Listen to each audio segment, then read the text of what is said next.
4টি প্রস্তাবে গণভোট দেবেন বাংলাদেশের মানুষ। এর মাধ্যমে জুলাই সনদ অনুযায়ী রাষ্ট্রপতি প্রধানমন্ত্রীর ক্ষমতার ভারসাম্য, তত্ত্বাবধায়ক সরকার ব্যবস্থা, 2 কক্ষ বিশিষ্ট সংসদ ও উচ্চকক্ষে পিআর এবং বিরোধী দল থেকে ডেপুটি স্পিকার থাকা না থাকার বিষয়গুলো নির্ধারিত হবে। জাতির উদ্দেশ্যে দেয়া প্রধান উপদেষ্টার ভাষণের পরপরই জুলাই সনদ বাস্তবায়ন আদেশ জারি করেছেন রাষ্ট্রপতি মোহাম্মদ শাহাবুদ্দিন। ফরহাদ ইবনে মালিকের প্রতিবেদনে বিস্তারিত। আগামী জাতীয় সংসদ নির্বাচনের দিনেই গণভোটের আয়োজন করা হবে।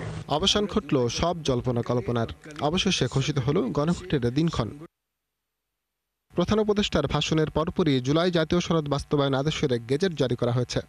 একটি জবাবদিহিমূলক ও কার্যকর গণতান্ত্রিক ব্যবস্থায় কি থাকছে গণভোটে? প্রধান উপদেষ্টা জানান, জাতীয় নির্বাচনকে আরও উৎসব মুখর ও সাশ্রয়ী করে তুলতে নির্বাচনের দিনই হবে গণভোট।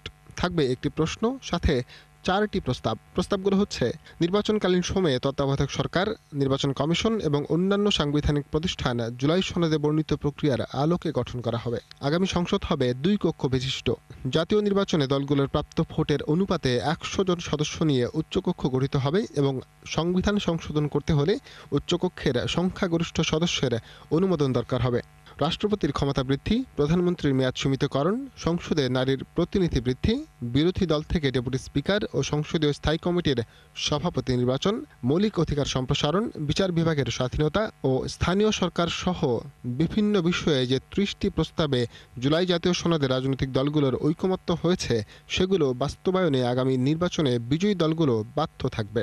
জুলাই সনদে বর্ণিত অন্যান্য সংস্কার রাজনৈতিক দলগুলোর প্রতিশ্রুতি অনুসারে বাস্তবায়ন করা হবে। ভোট দিতে হবে হ্যাঁ বা নাতে উত্তর দিয়ে। গণভোটে হ্যাঁ সূচক ভোট সংখ্যাগরিষ্ঠতা পেলে সংসদের নির্বাচিত প্রতিনিধিদের নিয়ে গঠিত হবে সংবিধান সংস্কার পরিষদ। অধিবেশনের প্রথম কার্যদিবস থেকে শুরু করে এই পরিষদ সংস্কারের সময় পাবে 180 দিন।